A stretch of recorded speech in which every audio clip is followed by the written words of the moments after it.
Once, there was a yogi in South India, and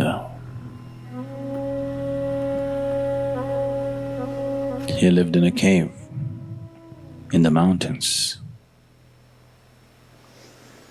He was doing his sadhana and living there by himself. There in the cave, a rat also made its home. The yogi noticed his companion, made little space for him, and also started feeding him. The rat grew fat on the food that the yogi was giving.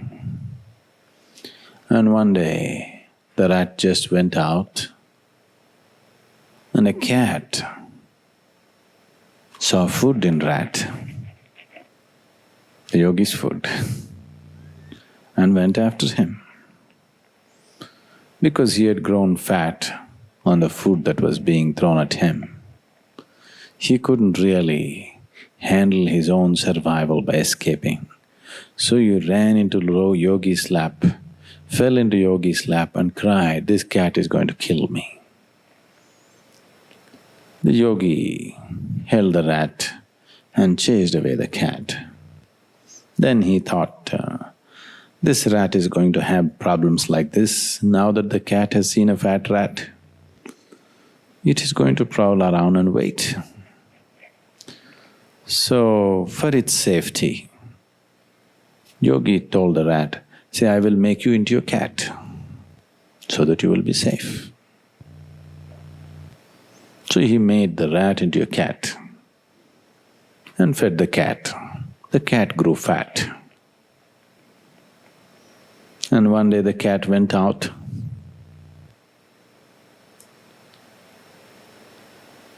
A hunting dog saw this cat and went after him. Once again, because the cat had grown fat with yogi's food, he is not able to handle his own survival. He ran straight to the yogi and fell in his lap and said, "The dog is going to kill me." The yogi held the cat and chased away the dog, then decided to… said, for its safety, the best thing is, it becomes a big dog. So he made the cat into a big dog. The dog, also he fed the dog. The dog grew fat and went out one day. A tiger saw this fat dog and went after him. The dog came running and fell in yogi's lap and again said, "The tiger is going to kill me." The yogi chased away the tiger and said, "I will make you into a tiger so that you have no such problems." He made the rat, which was a dog right now, into a tiger. So he became a tiger and yogi continued to feed the tiger. The tiger went about in the forest. He enjoyed it. If he just growls, everybody runs.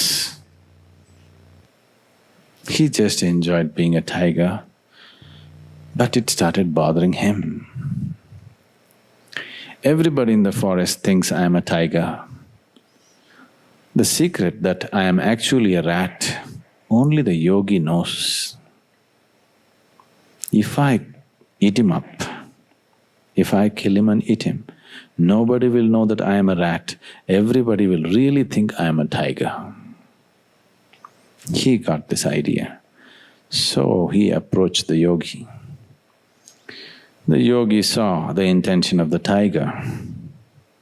He saw, oh, I gave him things that he is not ready for, and made him once again into a rat.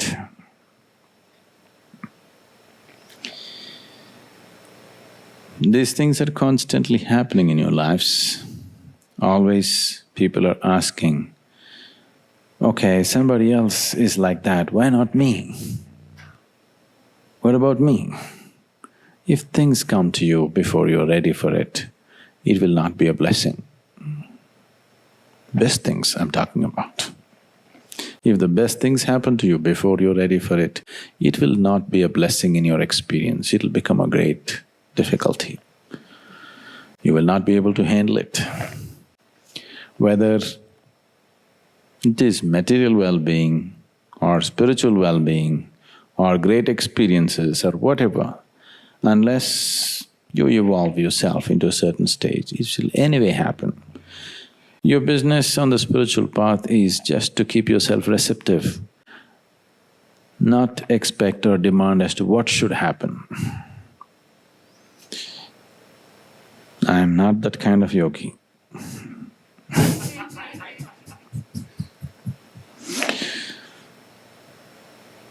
I won't do anything before time. But if something comes to you before your time, it will not be a blessing. So the best thing is always just to keep yourself receptive and do what you have to do. What has to happen will anyway happen. In India we have this practice, especially if you plant a mango tree. The second year itself, mango tree will flower. If you let it be, it'll become full of fruit. The plant will be only this much.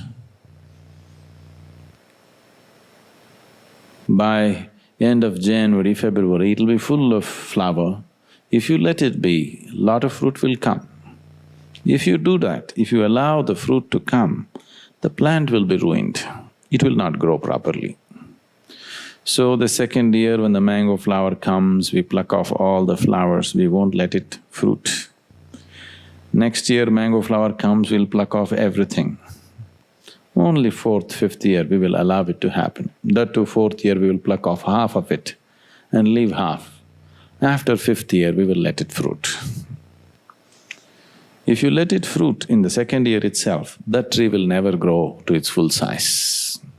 Any number of wild trees, mango trees you see, they never grew to full size because nobody did this plucking job. It's destructive at that point, but that's needed. Otherwise, what needs to happen will not happen.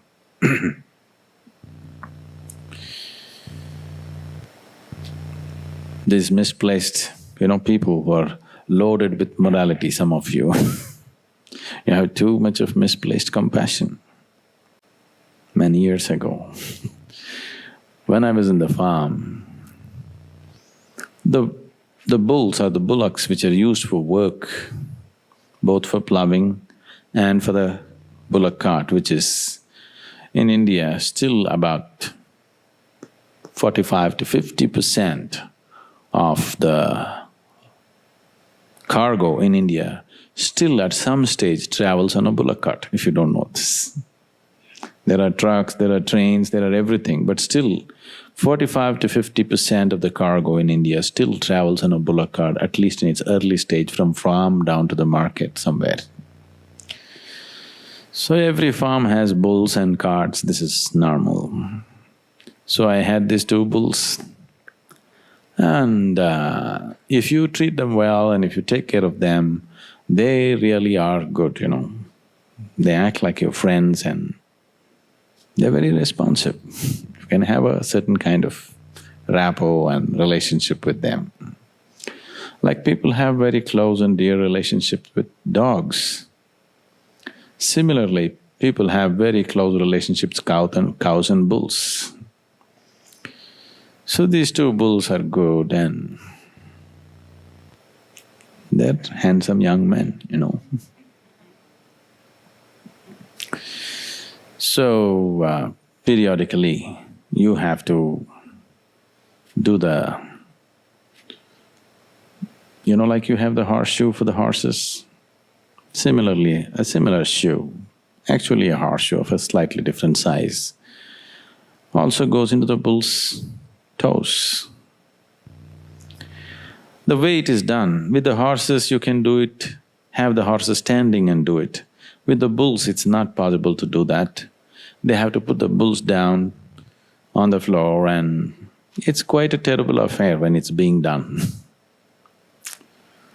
I just saw this whole A couple of times this guy came and did it, and the way he was doing it, I thought, where is it needed?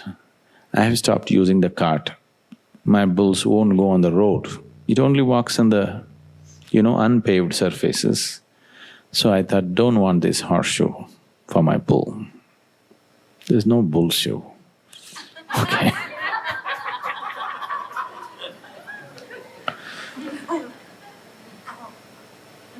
Because they looked so sad and painful when they were put down and they're being nailed. Looked like crucifixion. So, this particular shoe wore out and I refused to the thing. That guy comes periodically, once in 2 months, he wants to put a new shoe, that's his livelihood. He came again and again, I said, no shoes. He said, it's not good. I said, it doesn't matter. Then I found, after 8 months, my bulls were in such a bad state. Their toes spread out like that, and they were really suffering because I had not put the shoe. Then I thought, what happened to my sense? Misplaced compassion. If the shoes were there, even if it goes through half an hour of pain, then they will be fine. Now to avoid that half an hour of pain, now they're all the time painful. It took a lot of work, and in many ways, this decision curtailed their life itself. So, on the spiritual path, saints are very compassionate. Gurus are just brutal.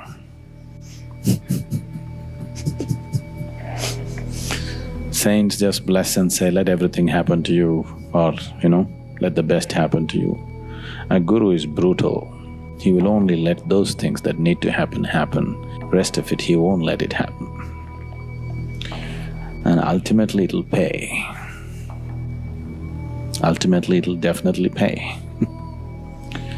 So those of you who are wondering and struggling, comparing yourself to somebody else, that's not how it is.